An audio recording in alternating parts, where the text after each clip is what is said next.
In this video, we'll introduce one of the most practical tools in the BIMLOGIQ Copilot plugin.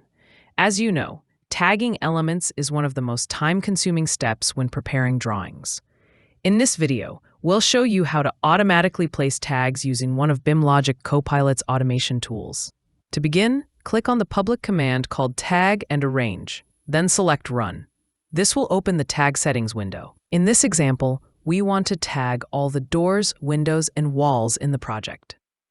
To do this, we select the appropriate tag type for each category.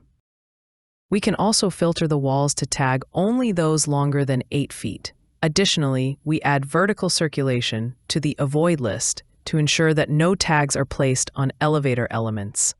Once the settings are configured, we save them and click the Next button to proceed. At this stage, we choose the desired settings and select all the elements visible on the screen.